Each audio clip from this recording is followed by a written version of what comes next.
Hello, ladies and gentlemen, and welcome to the Unwokeable Podcast. James O'Keefe has been placed on paid leave from Project Veritas, the company that he started,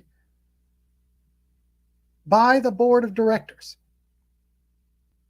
That if you haven't heard this, James O'Keefe has been placed on paid leave by the board of directors of Project Veritas, the company he started, and this is from NewYorkMag.com at 4:06 p.m. this evening. And this comes in conjunction with a lot of cyber craziness going on in the last few hours, with Twitter being down, Facebook being down, Fox News being down. And it also comes into conjunction with me getting on this channel just this afternoon for the first time in just a little bit, because I just had a baby girl and took some time off to spend with her and get acquainted with that. I have been demonetized by YouTube without warning for no apparent strike. So please like, subscribe, share this channel. Give me the support I need to help keep this going. This is one of my only income streams here, and this big tech is out for it today. So today, during the hearings, there were hearings today where Twitter ex-board members, Vijay, Yoel Roth, were out saying that they lied to Congress, that they fixed or influenced the election, in that they kept down the Hunter Biden laptop story. And this is all public record. This is all over the place, YouTube. So if you try to actually ban me or something, but I've been demonetized. Twitter was down for 2 hours. Facebook was down. Instagram was down. Fox News was down in certain markets, all during this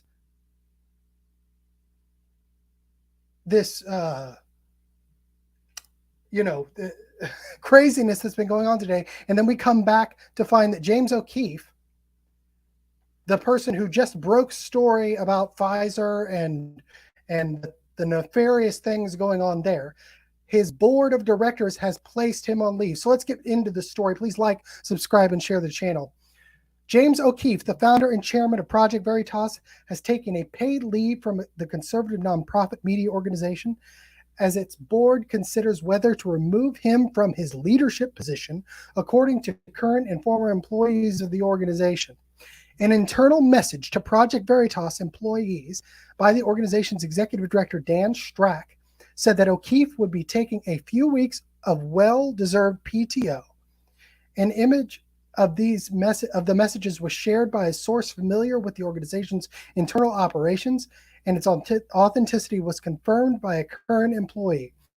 When reached for comment on his personal cell phone, O'Keefe said nothing in response and did not respond to follow-up calls and text messages. Through a Project Veritas spokesman, Strack later released a statement on behalf of the organization. Quote, "Like all newsrooms at this stage, the Project Veritas board of directors and management are constantly evaluating what the best path forward is for the organization." The statement read in part, it did not directly address the questions about O'Keefe's employment status. There are 65 plus employees at Project Veritas dedicated to continuing the mission to expose corruption, dishonesty, waste, fraud, and other misconduct in both public and private institutions, the statement read. To our supporters, we hear you, we care about you, and we will never give up. O'Keefe is his organization's guiding ideological force and on-screen face, but his status as its day-to-day manager has become uncertain amid reports of internal turmoil, lawsuits from former employees, leaks about its internal workings, and a federal investigation into its conduct in purchasing a diary stolen from Ashley Biden, the president's daughter. Now, there's a lot of questions about that statement. You can't steal something that was given to you. You can't steal something that was abandoned. So just that statement right there makes me wonder what's going on here. Strack's internal messages to employees made reference to what he called a distracting time, and said that a board meeting had been held to discuss the health of the organization, and while we have not come up with final solutions yet, we've made a few immediate decisions. End quote. The message said 2 top Project Veritas executives, including the nonprofit's chief financial advisor, have been reinstated. Multiple sources say that the pair had recently been fired by O'Keefe. So there's obviously some internal squabbling here, but we all must wonder, we all must ask these questions right now. What is going on at Project Veritas after this? One of the biggest stories, I believe, could be of our generation about Pfizer and everything going on over there, was broke by James O'Keefe, by his organization, and not to mention the hundreds of other stories that he's broke that none of us would know anything about unless he did it. He was banned from Twitter. Before the Elon Musk age, he was banned from YouTube. And again, I was just demonetized without warning by YouTube, out of the blue, for no reason. Twitter was down today. Facebook was down today. Fox News was down today. And all during the hearings where the former board members and employees of Twitter were testifying about the Twitter files, what the Twitter files had exposed. James O'Keefe was a part of getting that out, by the way. Continuing with the article, a meeting of the Project Veritas board is scheduled for Friday when O'Keefe's potential removal is set to be discussed, according to one source familiar with the matter. The source said that Project Veritas was currently divided between a group of employees who are perceived to be loyal to O'Keefe, including his communication advisor, R.C. Maxwell, and the board, which has been dissatisfied with what it perceives as O'Keefe's mismanagement. Matthew Timrod, a conservative journalist who serves on Project Veritas' board, said he was about to walk into a meeting and could not talk when reached on his cell phone on Wednesday. Today. When asked specifically if O'Keefe had been ousted, he replied, "I just said I was walking into a meeting and this is not the appropriate time. When don't you understand? What don't you understand about that?" So he's obviously being very defensive. But I can imagine there's going to be a groundswell on Twitter, on multiple different programs, about James O'Keefe being ousted by a board in so close proximity to this giant story having to do with Pfizer. And everybody should be asking that question. But we should also be asking the question, what's going on in the internal areas of Project Veritas? But one thing we know about James O'Keefe, the likelihood that he's going to keep silent on this, I think is small, unless his lawyers are telling him to do that in order to maintain control of the company. So the 2 other board members did not respond to phone messages.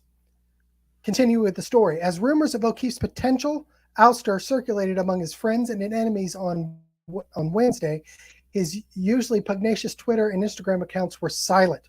Project Veritas continued to promote the organization's latest stings, including a series of hidden camera videos that captured Pfizer scientists discussing what Project Veritas described as dangerous gain-of-function research related to the COOF situation. Pfizer has not conducted gain-of-function. This is in quotation, so I'm reading the New York Magazine YouTube, so you can't knock me down for this. I'm reading New York Magazine, News Guard certified. Pfizer has not conducted gain-of-function or directed evolution research, the pharmaceutical company responded in a statement after the videos appeared.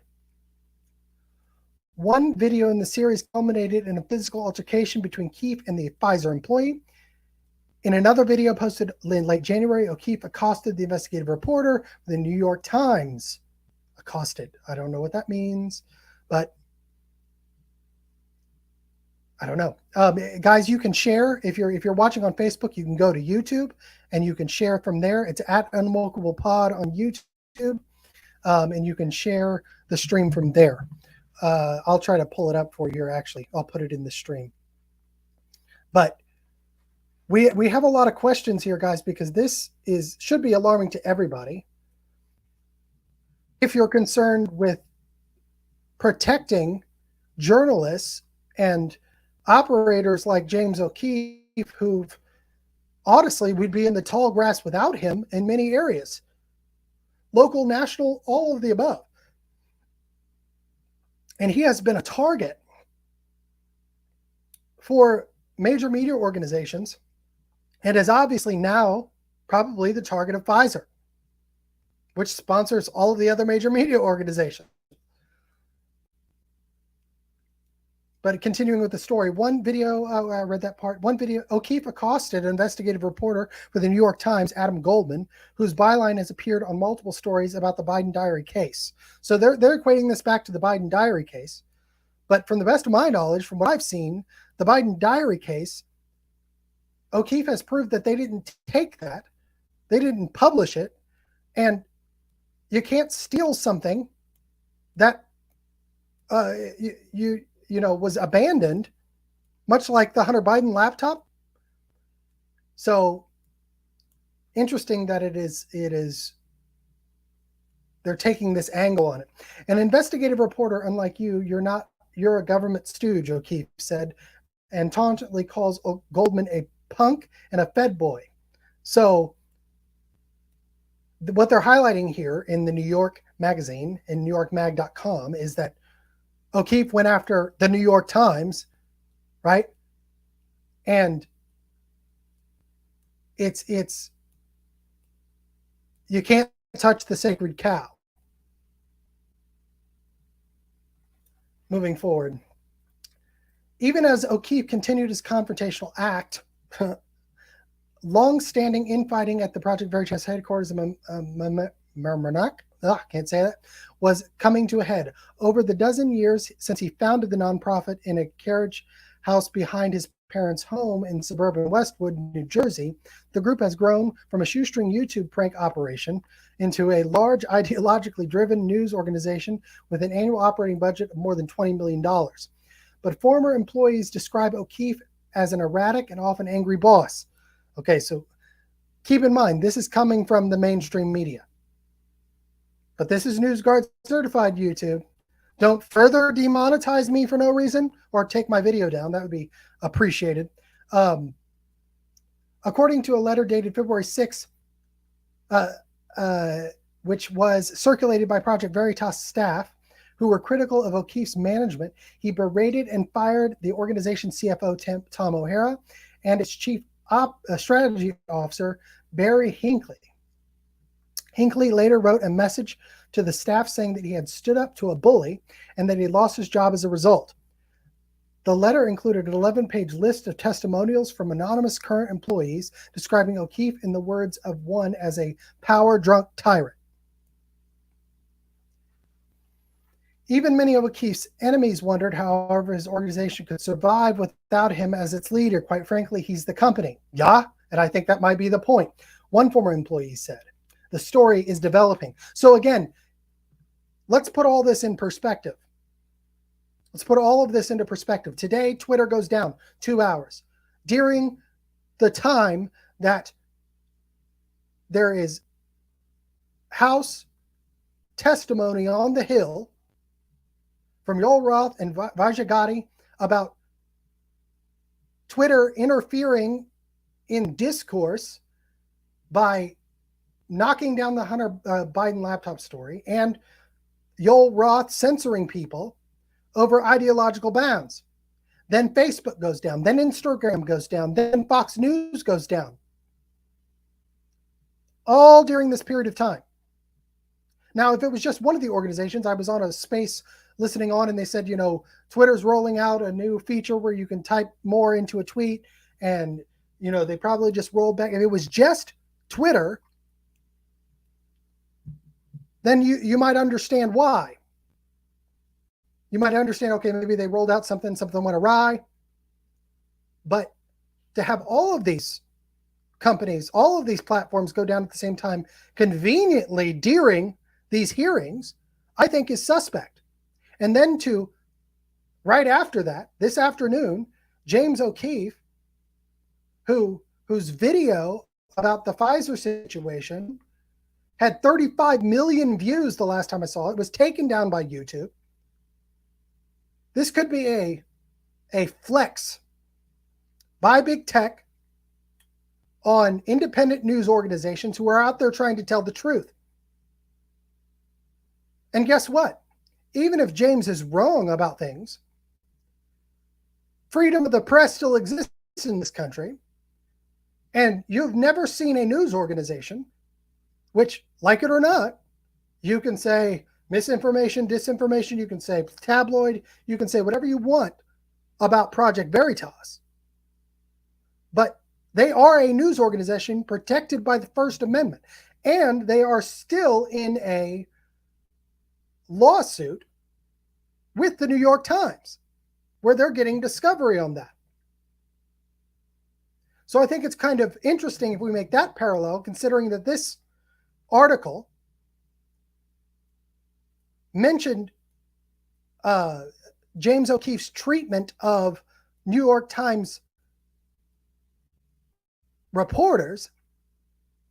This would mean that James O'Keefe himself may not have access to the discovery that was ordered in the company's lawsuit with Project Veritas, or with the New York Times. So, guys, something is going on here. These are not just isolated incidents, I believe. Now, perfect storm, maybe. Maybe. But what are the chances of that? I come on YouTube and I'm demonetized all of a sudden for apparently not putting up content that copies other people. I do the same thing that other YouTubers do all over the place. I read you stories. I give you my takes on things. That is the majority of my content. And so I'll be appealing that. We'll see what happens. Probably going to have to move over to Rumble, just like everyone else who gets knocked down. But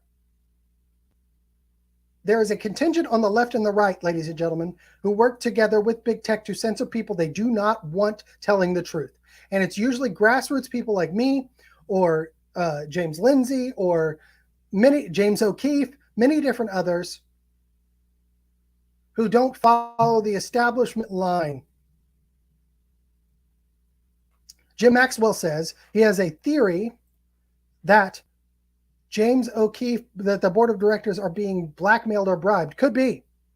Could be. I'd like to see some proof of that. Not sure, but I wouldn't be surprised. Think about all of the money that Pfizer dives into sponsoring CNN and NBC and MSNBC and all these other organizations. And then notice that they all went dark on the Project Veritas story. Right? And nothing from them on the Twitter files. I don't know how much they covered the hearings today, but this is a problem. And it wouldn't be surprising to me, as Jim Maxwell just said, that if you can get to the board of a company, you can control the company. That's just all there is to it. And make no mistake, big tech will flex muscle and apologize later when it doesn't matter. The right note in music, we have a saying, as a classical conductor, I say that we have a saying that the right note at the wrong time is still the wrong note. You got Vajagati and Yoel Roth out there, in sackcloth and ashes before Congress, talking about the Hunter Biden laptop, but there's absolutely nothing to be done about that. The effect of censoring that information has been accomplished 2 years ago. And them coming out now, honestly, could be distracting from things like this that we need to be focusing on. Because They always, it's called a limited hangout, right? They're gonna show you what they did before to distract you from what they're doing now. And this happens all the time, left and right.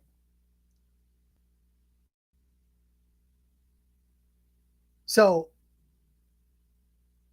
I believe that we need to obviously wait for some more information. There are going to be other news organizations that cover this story from different angles. We need to watch and get the evidence. We need to understand that James O'Keefe is obviously innocent until proven guilty. We need to scrutinize the members of the board and their ties to big tech and to Pfizer. We need to scrutinize the people writing these stories and the employees who were fired, and scrutinize James O'Keefe. But the man has a right to speak, so be paying attention to his words because he has decided the story, I promise you. But there's going to be a vote on Friday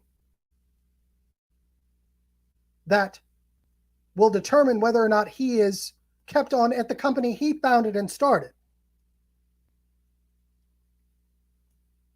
So I don't know who this Facebook user is. I can't see it if you're on Facebook.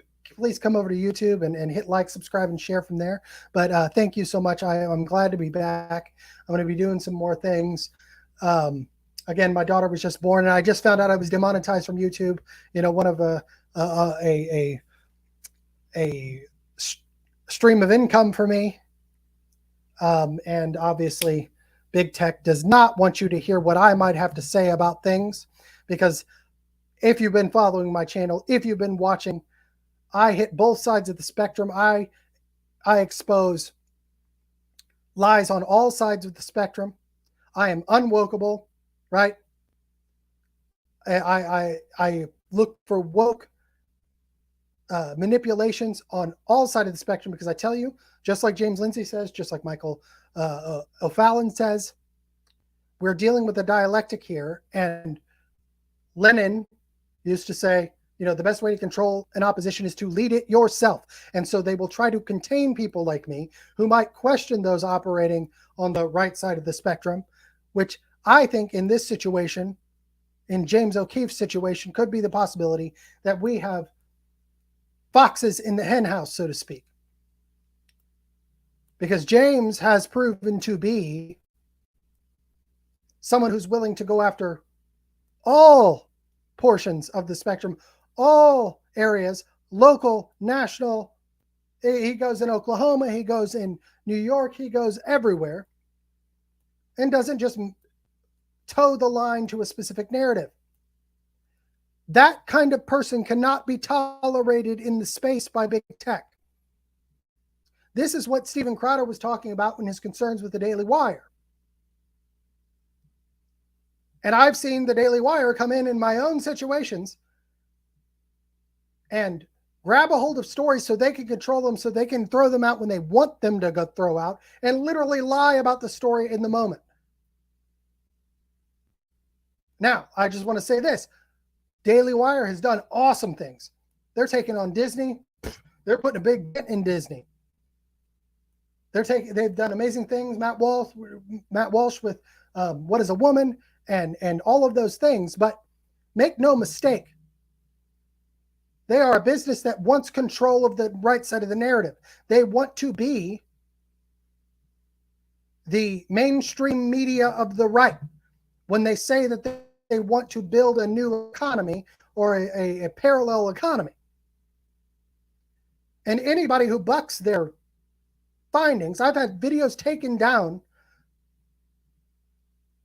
where I'm describing them, I'm using them as fair use, demonetized, taken down for doing the exact same thing Ben Shapiro will do with the same content 2 or 3 days later.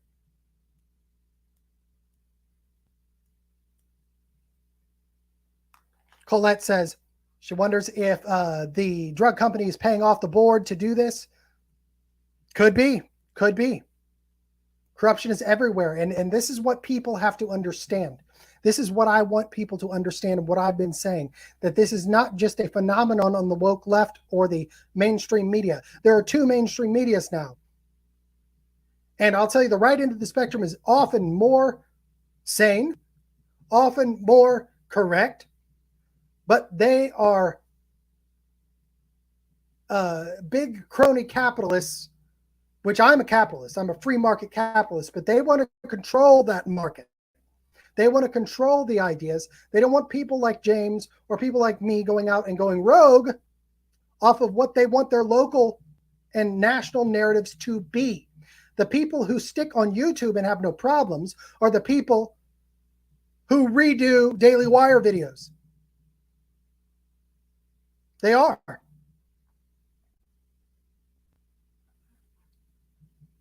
And so please go over, what I'll say this, go over to my Substack and subscribe to my Substack if you want to support my work. I'm going to start putting out videos there. I do still do articles. I've got some stuff coming out. And you can subscribe there for $7 a month at unwokable.substack.com. And you can support me there since I've been demonetized from YouTube without warning, without a strike. And this all highlights the fact that you have to support your local people. You have to support us. Because if you want the real story, we're not being controlled by anyone. The fact I get attacked from all ends of the spectrum simply because they can't control me. Thank you so much, TJ Green Frog. I really appreciate that. You know, and I would say super chats are open, would appreciate that, but they're not because I have been demonetized randomly, without warning, without a strike. So that's what I've got for you right now. I'm going to come out with some more things. Obviously, the transurrection here in Oklahoma is going to be covered. There's a few bills coming out in Oklahoma if you're watching locally. The DEI bill by Senator Bullard absolutely must be passed. The trans bills must be passed. Nathan Dom, Shane Jett, all the people, the governor that are fighting for that, absolutely has to happen. And if it doesn't happen in this state, if those three things do not happen in this state, Oklahoma will go blue within your lifetime. And you will see lots of other red states go blue because we have a lot of Republicans that have bought into the ESG, WEF mindset and say one thing and do another, especially Republican leadership in this state. So, you know, I've had problems with all the senators I just mentioned, with Jett and Bullard and not so much Dom, but when they do good things, I will support them 100%. Just like I don't agree with Ryan Walters on school choice, but I support his dig into DEI and the things he's trying to do at the State Department of Ed. So that's what I have for you guys. So go out, support James. Go to my Substack, support me. Like and share this video from YouTube. And we will see you soon. Thank you so much.